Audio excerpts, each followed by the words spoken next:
What is going on, Texas Rangers Nation? Welcome to the first installment of Texas Rangers Fanatic podcast. Some of you may know me. I'm Alex Plink. This is my second year officially covering the Texas Rangers for Dallas Sports Fanatic.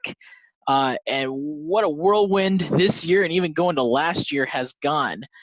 This is a podcast that I've been wanting to get going, but circumstances have been difficult and I wasn't quite in the right mindset.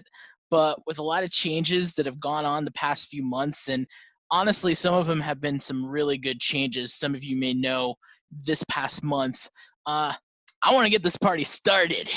So what better way to start a podcast for the Texas Rangers than to toss some tiny confetti and welcome to the 2020 season. It was a really difficult road to get here, and in fact, a deal technically wasn't even put in place. This was all Commissioner Rob Manfred's doing. 60 games starting July 23rd and 24th. Rangers are going to report to camp starting on Friday, July 3rd, so a nice little 4th of July gift for Ranger fans, and your favorite players will be heading here to Arlington if some haven't came here yet. Some of them do live around the area. So going to some Rangers news that is going on. On Thursday, Chris Woodward announced that Lance Lynn is the Rangers opening day starter. And it came as some surprise. I'll be honest with you. I was a little surprised that the Rangers went with Lance Lynn. And then the more I thought about it, the more I was like, you know what? Lance Lynn had a really good season. And talking to some of the players in September and even going in August, they did feel like Lance Lynn deserved a shot at the All-Star break. He deserved to be on that American League All-Star team. Mike Minor was selected, though he did not pitch. Joey Gallo as a reserve. We all know what he did in his one at-bat in Cleveland off Giants closer Will Smith. Has a 1-for-1 homer, 1-to-1 homer ratio as far as All-Star game goes.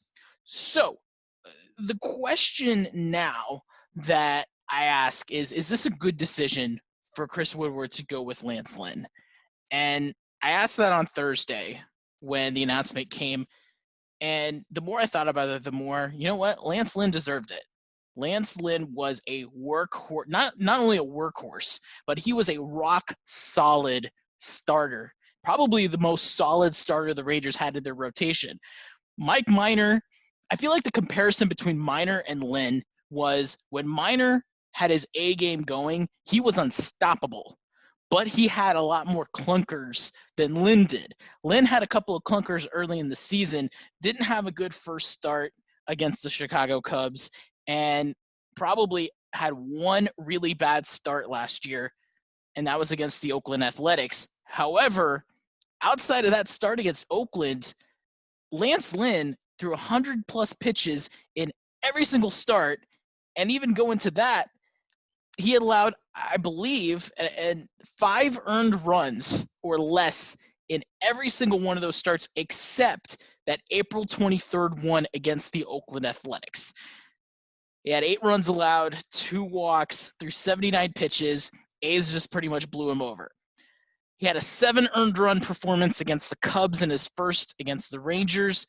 But outside of that, you know, you could argue he had a struggling one in early May against the Blue Jays where he walked 5 and gave up 5 runs. He had a really bad first inning against the Chicago White Sox on August 23rd, but still was able to muster up 5 2/3 innings. So, yeah, I would say when Minor was on his A game, it drew a lot more eyes than when Lynn was on his A game. But Lynn was as solid as it came into the Rangers rotation. You knew when you're going with Lance Lynn, he's going to go 5 innings, 6 innings, 7 innings. He's going to go 100 pitches.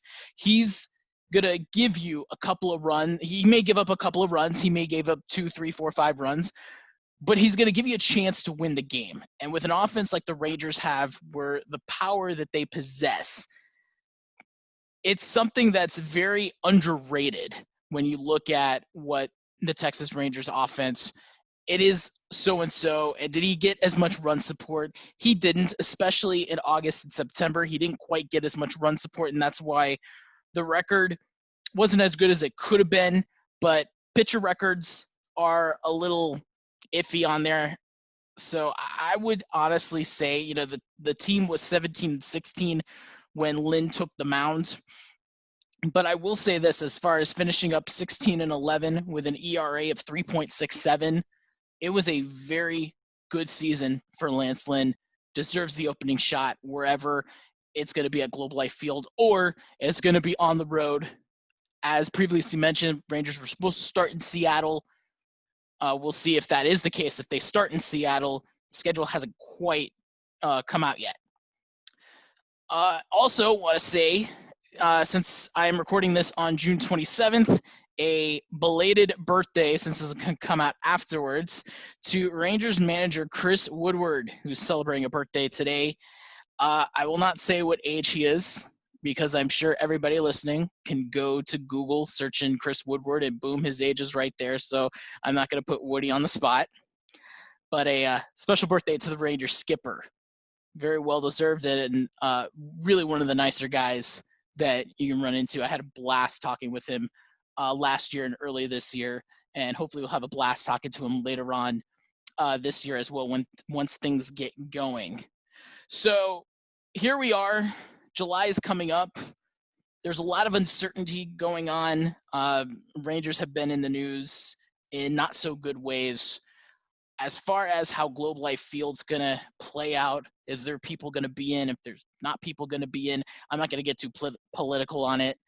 But I would say this is, I feel like you have to look at how Tarrant County is handling what's going on in Texas and kind of use that as a mapping tool on how you want opening day to go. And it's a difficult decision, because not only do you have fans that had ordered tickets for the traditional opening day that was supposed to happen on March 31st, but now you're trying to figure out how are you going to exchange those tickets for what the opening day is going to be, whenever that's going to be. You know, are the Rangers going to start off on the road? I'll get to that. I'll get to the scheduling in a little bit, because I have a couple of theories on how that's going to work. But it's going to be a question as far as, should the Rangers open the stadium at 50% capacity? Astros have already gone record saying they're going to do that. Jim Crane was pretty upfront saying, yeah, we need the revenue, so that's what I'm going to do. It's a little surprised that he was so upfront, but you know how things go on there. From my personal opinion, I think you kind of have to see how things are going to go. As far as, and again, we're still talking about 26 days away. But you do have to make this decision pretty quick, especially if the Rangers do start on July 23rd or 24th at home, because you have to give fans some notice, and you have to see if certain worker, I don't know the business side of it. If there are no fans, do the service workers still have to come into work? Are they still working? So there's a lot of things to look at, and those decisions I'm sure are going to come up.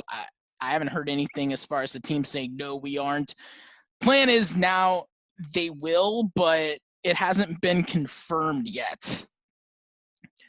Which leads us into how the regular season is going to go. So the Rangers season holds out like this: 60 games, 40 against the American League West, 20 against the National League West. It was supposed to be National League East this year, but to make things easier as far as travel purposes for the league, the West is going to play against the West, East against the East, Central against the Central, which means that the Rangers will travel, if everything stays consistent.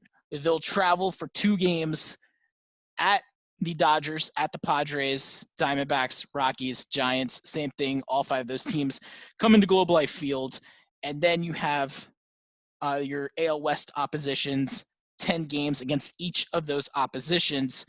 I don't exactly know how that's going to turn out, if you're going to do a 3-4-3, or if you're going to spread it out with a bunch of 2-game series, especially considering you've got National League, American League 2-2-2, on how that's going to work.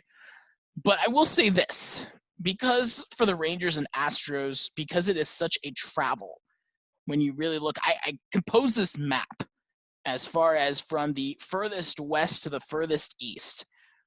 From each East, Central, West, I would say like divisions, And when you look at the coverage between, and look, I'm looking at the map right now. So in the East, the furthest out west would be the Atlanta Braves, and the furthest east would be the Boston Red Sox. So you look at how much coverage between the mid side of Georgia or the west side of Georgia to the east side of Massachusetts. Then you go to the central side, Kansas City Royals furthest west, Pittsburgh Pirates furthest east. It's not crossing as much. But then when you look at the west, you got the Houston Astros all the way to, I'd say, the San Francisco Giants. San Francisco is probably the furthest out west when you're talking about, I might get this wrong, but latitude or longitude. But the furthest west, I would say, is San Francisco. So there's going to be a lot of travel involved. So what I think the league may do is the Rangers are going to get a lot of road games stretches. And what I mean by that is I wouldn't be surprised to see a 10-game road swing. So 3 10-game road swings. Or if you get, I mean, I don't think they would let them out on the road more than 10 games, but what I'm saying is you're not going to see 3 games at home, 3 games on the road, then 3 games back at home. They're going to try to limit as much travel for the Astros and Rangers as possible so that you're not getting exposed as much, because there's a lot involved when you're traveling, and especially that was one of the concerns as far as traveling. So don't be surprised to see, even to start the season, if the Rangers don't even get a home game in the month of July, Globe Life Field may start in early August just because of the way the schedule is set out.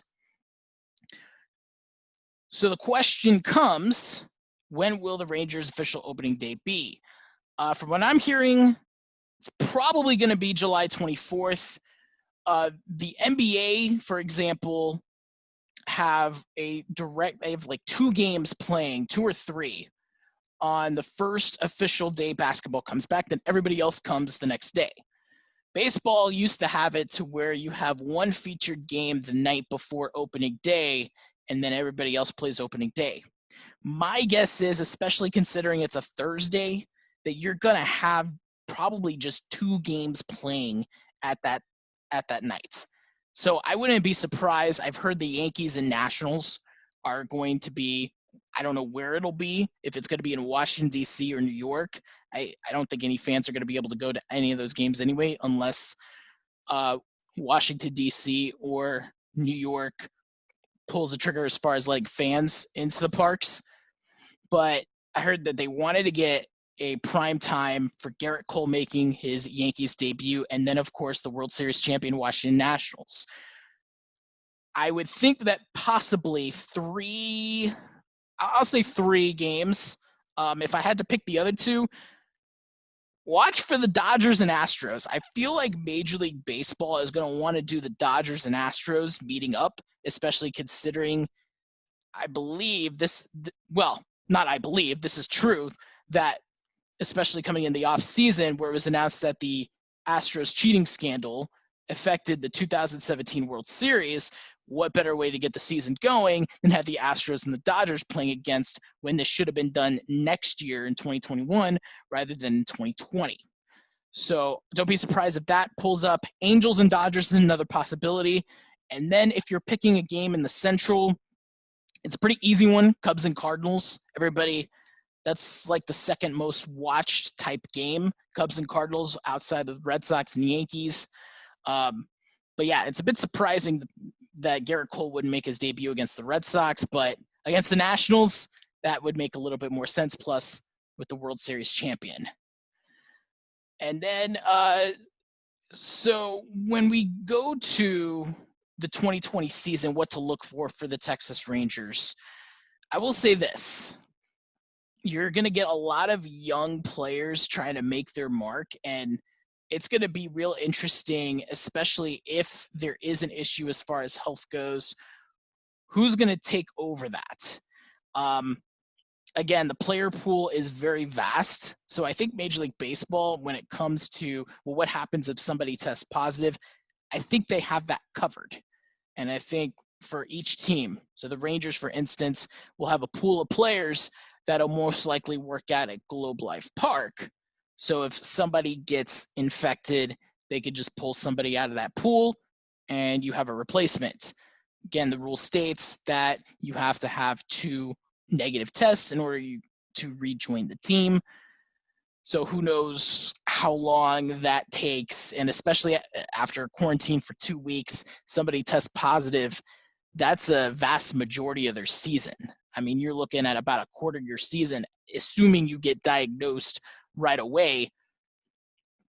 It's a quarter of your season that you're done. 15, I mean, watch, like 14, 15 games, because not only are you going to have to be quarantined for 2 weeks, but then you have to pass 2 negative tests. They're not going to do it on the same day. I don't even know if they would do it in back-to-back days. So don't be surprised if somebody gets hit with COVID-19 and half their season's done. That's a very real possibility, especially a quarter of their season done. So I want to thank everybody for listening. It's going to be a fun ride in July, hopefully with numerous sports coming back in action. Don't forget, our Dallas Sports Fanatic crew is right on it. We have a tremendous crew covering not only just the Rangers, but the Mavericks, the Stars, the Wings, FC Dallas, and then with the Cowboys training camp coming up, though who knows what's going to happen with there. We have a lot of talented people on our team, so be sure to follow them all. We have a mailing list you can subscribe to on DallasSportsFanatic.com to get all the latest news. And you can follow me on Twitter at aplinkTX. That's APLINCKTX. Also on Instagram at aplinkTEX. I don't know what I was thinking on that. But hope everyone stays safe. Everyone hang in there. Hopefully we can have a 60-game schedule of baseball with no interruptions. Fingers crossed. Hopefully with the NHL, NBA coming back, WNBA, as well as MLS. Hopefully with all those sports, we can everything will be traditionally going without any stoppages, and hope everybody's out there being safe. You all have a wonderful, wonderful July and 4th of July.